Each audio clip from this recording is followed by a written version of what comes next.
E com relação ao Bitcoin, a gente até tava comentando aí, bateu 100 mil de novo, o pessoal tá animado com Bitcoin, Trump entrando agora também, que foi pro cripto, o que você acha que pode acontecer pra esse ano aí? Talvez pra altcoin também, não sei se você acompanha Bom, bastante. altcoin eu não gosto muito. Se eu fosse investir em altcoin, seria só Solana e Ethereum mesmo. Mas esses meme coin, o restante das cripto, eu não acompanho. Eu vejo como custo de oportunidade também, meu tempo estudando, eu prefiro estudar os ativos, bolsa, ativo financeiro, valor imobiliário em geral. Mas falando sobre Bitcoin, é o único ativo que eu tenho de cripto na carteira. Eu tenho hoje mais ou menos uns 7% de Bitcoin na carteira. O que eu acho que vai acontecer com o Bitcoin, né? Lembrando que não tem como prever futuro e tal, é só uma opinião minha. Se a gente olha estruturalmente, o que aconteceu pré e pós-halving, todos os outros halvings, a gente vê o mesmo comportamento. Mesmo comportamento. Porque esse comportamento ele está ligado com os mineradores. A rede de Bitcoin depende do minerador. E o minerador gasta energia. A energia não fica mais barato. Ela vai só crescendo, o seu valor, né? E, teoricamente, se você mora num local que não é tão vantajoso, você vai ter gasto de mudança para um local mais vantajoso. Então, o minerador, sempre quando acontece um halving, ele para de vender o Bitcoin. E aí ele fica acumulando esse Bitcoin até esse Bitcoin precificar. E aí, por isso que acontece normalmente a queda do Bitcoin pós-halving depois de um ano. Que são basicamente os mineradores desovando, ou então quem conseguiu comprar e sofrer a valorização desovando. E aí você consegue ver classicamente, cara, você abre lá o gráfico de Bitcoin desde 2008. Você consegue ver classicamente quando acontece os halvings em 2012, Você vê uma subida pré-halving, porque você sabe que vai acontecer o halving. O mercado se Aí, antecipando já. Aí depois ele dá uma lateralizada lá 1, 2 meses e depois sobe de novo. Isso aconteceu em todos. Nesse agora, tá acontecendo a mesma coisa. Só que esse agora eu não sei se tem a correção que teve nos outros. Depois de um ano, se a gente pega lá as quedas foram gigantescas. A queda pós primeiro halving, depois de um ano, foi de 84%. A segunda foi no pós-halving, um ano depois do segundo pós-halving, foi 83%. Depois foi 77% e 70 e poucos, alguma coisa. Eu não sei se o que eu vejo de diferente para essa agora, é que eu não sei se essa queda vai acontecer nesse volume.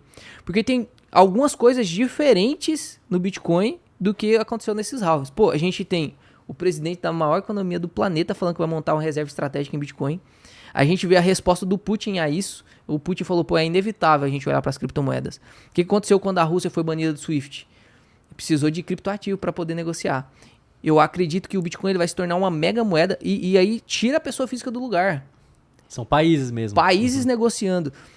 Outra coisa que está acontecendo, instituição agora entrou pesado, né? A parte institucional, pô, a gente vê aí... Agora tem ETF que os institucionais podem entrar no Bitcoin que antes não tinha. Exato, foi muito mais bem regulamentado. Agora com o Trump, inclusive, eu acredito que vai ser mais bem regulamentado ainda. Então tem mais facilidade de conhecimento das criptos. Então eu não sei se essa pressão de venda vai acontecer e as pessoas não vão corrigir. Por exemplo, esse fenômeno que a gente está vendo.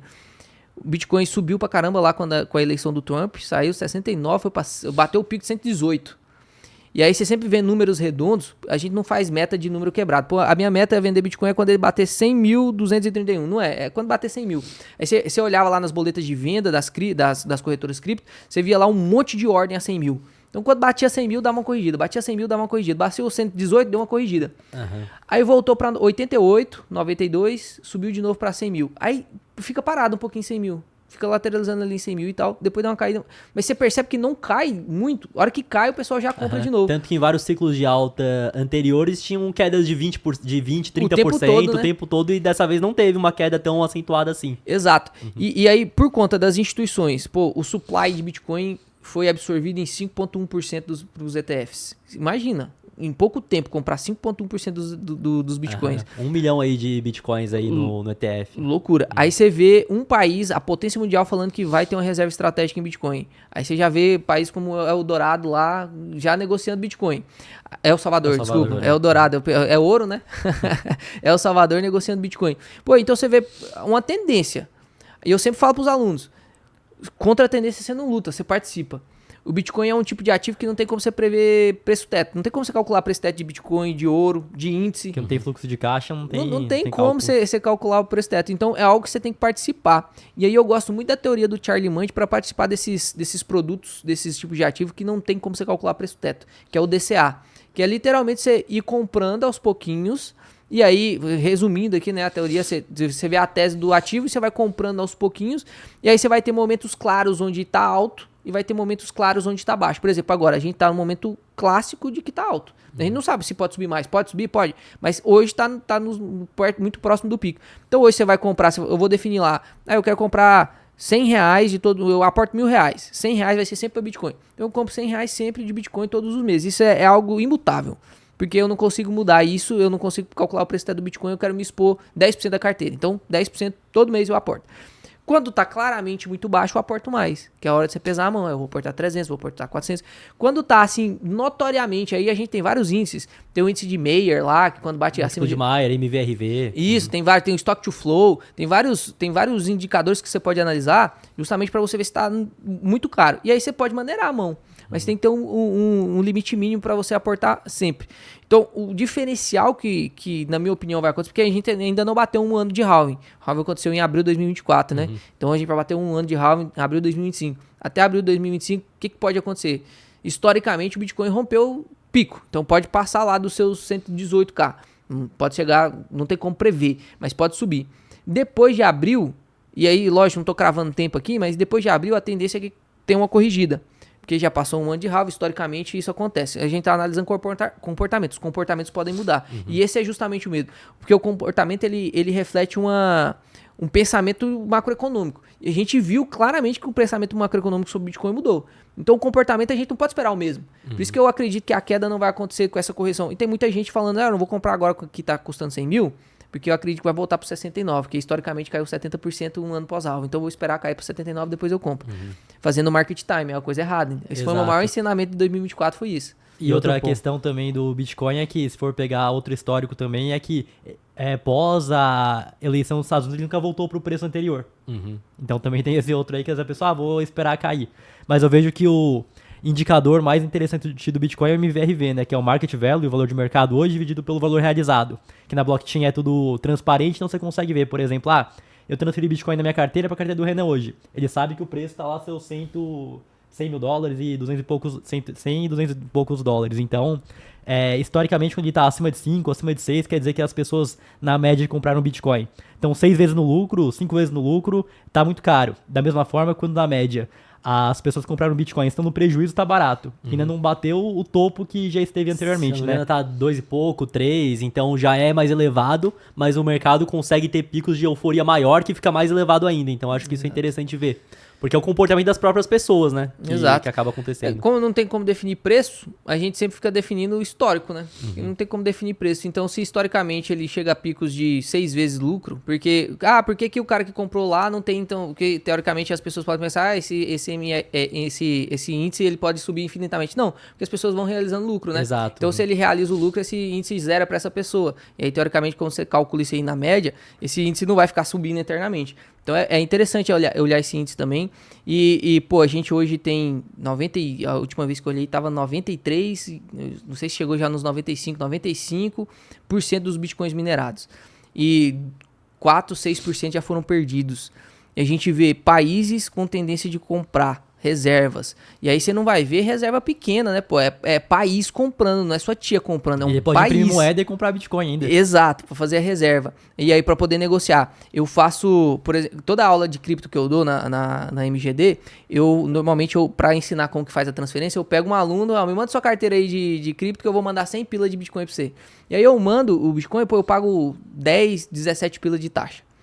Essa taxa, hoje você olha, ela é cara. Não tem como você comprar um café na esquina com isso. Ainda mais pelo tempo de cada bloco, né? Então você tem que esperar 10 minutos.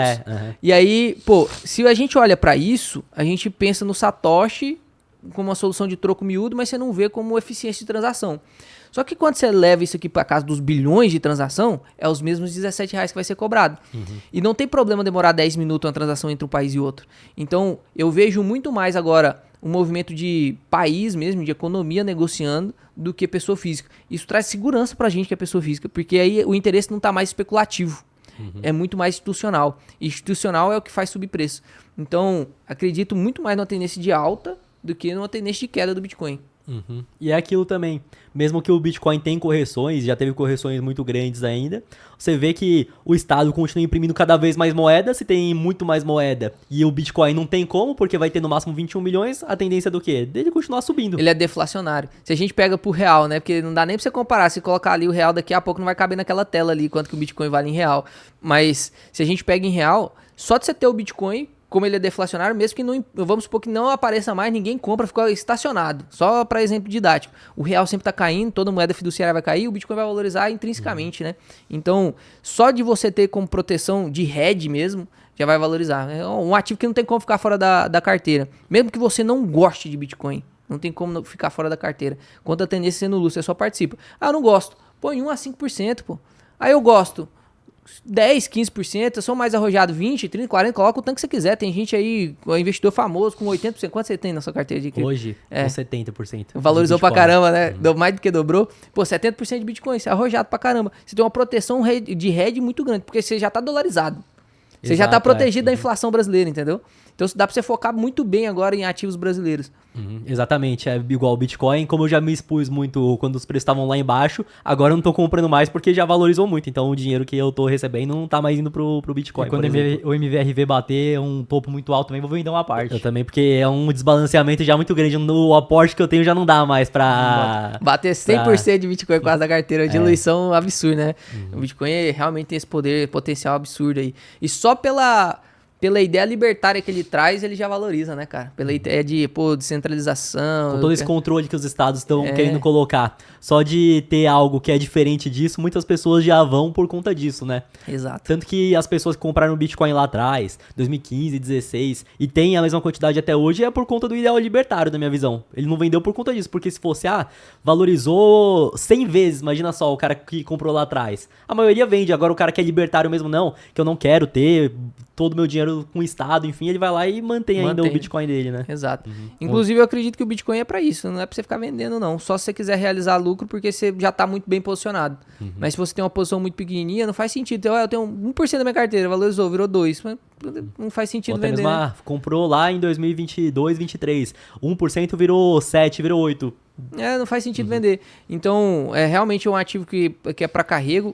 O pensamento libertário vai fazer você concentrar pra caramba. Não tem problema nenhum, é um bom ativo mesmo. Só não tem esse fluxo de caixa. Eu sou um cara que gosta muito de fluxo de caixa. Parece que pra mim, se o dinheiro não tiver tanto fluxo, parece que não é dinheiro, sabe? Então eu gosto muito de fluxo de caixa. E o Bitcoin, ele impede isso. Então ele é um ativo de proteção da carteira, pra eu obedecer aquela regra do Rei Dalio do Santo Graal de diversificação. Então não é um ativo assim que meu Deus, o Bitcoin é o melhor ativo que eu gosto pra caramba de investir, eu tenho prazer em investir em Bitcoin. Não, eu obedeço um método. 100% do mundo todo só tivesse Bitcoin, não ia ter nada mais, né? Exatamente. Cadê as empresas pra girar a economia? Cadê, né? Se tivesse, são 21 milhões de Bitcoin. Aí 6% já caiu. Vamos considerar que 19% de Bitcoin serão o supply realmente de líquido. Se cada milionário comprar um Bitcoin, que não é difícil, acabou os Bitcoin. O que você vai fazer, né? Então, se posicionar o quanto antes é a melhor posição. E fazendo isso aos poucos, acho que é muito interessante, porque aí o cara vê, ele fica nessa euforia, o medo de ficar de fora, não tá 100 mil, mas pode ser muito mais, compra um monte agora e tem uma queda de 50%, que eu acredito que ainda possa ser possível um 50% de queda. Aí o cara se desespera, então se você faz isso aos poucos, eu comprei agora 100 mil e caiu igual caiu agora há pouco pra 90, comprou um pouco mais a 90, tá tranquilo nessa. O problema é que ele desespera. O problema é que o cara compra muito de uma vez, mais do que ele deveria ter com uma alocação, cai, ele desespera e vende na baixa, né? Então, e normalmente ele quer comprar mais do que ele deveria por conta do FOMO, né? O medo de ficar de fora. Então, subiu muito já, tá 100 mil, agora vai pra 200. Aí o cara compra um monte e cai, é o desespero maior ainda, né? E só em defesa das pessoas, porque isso vai acontecer. Aconteceu com a Cosan agora, você viu o que aconteceu com a Cosan? Não. Ela vendeu a posição dela de Vale pra quitar a alavancagem. Ela comprou Vale a 70, 78 e vendeu agora a 51. Então, isso aconteceu até com a holding. Você tem que tomar cuidado pra isso não acontecer com você. Senão vai acontecer, cara, porque isso é tendência de acontecer, essa tendência psicológica mesmo de viés, né? E aí, se você alavanca seu patrimônio, como aconteceu na holding lá, se alavancou seu patrimônio, a única saída que você tem é fazer venda, movimentação, você vai estragar sua carteira. Então, vender a Vale não era uma boa opção pra Cosan. Se ela tivesse um outro jeito de fazer esse fluxo e quitar sua alavancagem, provavelmente não seria vendendo Vale descontado desse tanto. Então, tem que tomar cuidado com isso, pra você não se posicionar mais do que você deve, depois você não ficar desesperado, vender. Eu vi muita gente, aluno, que tá contando a história lá, da gente tem uma parte de contar a história dos alunos, e aí, tipo, tava bem posicionado em 2019, entrou a crise, perdeu o emprego, pô, não tinha dinheiro, não tinha reserva de emergência, vendeu os ativos descontados, comprou a cara e vendeu descontado. Isso vai acontecer se você não se preparar. Que na crise acaba que não é só a bolsa de valores, o mercado que cai. Basicamente a economia real sofre junto. E aí se a economia real sofre junto é o seu emprego, é sua renda, é tua empresa. E aí é nesse momento que o ativo tá descontado, caiu pra caramba. E se você não tem uma reserva, você não tem um caixa, você não tem nada, é onde você vai ter que liquidar, você vai ter que vender pra conseguir arcar com seus compromissos. Exato, então é bastante importante E isso. quando chama a margem, não é somente, não, que eu tô operando alavancado aqui, eu tô operando mais do que eu tenho de patrimônio, aí caiu, vou ter que liquidar. Chama a margem, qualquer coisa. Perdeu o emprego, vai ter que pagar as contas, é a margem da vida real que tá te chamando, né? Então não tem pra onde fugir, não, que eu tô tranquilo aqui, porque eu só uso meu patrimônio pra comprar. Se é todo o teu patrimônio, quando tiver algum problema real mesmo, você vai ter que pagar a conta, você vai ter que vender o que for. Exato.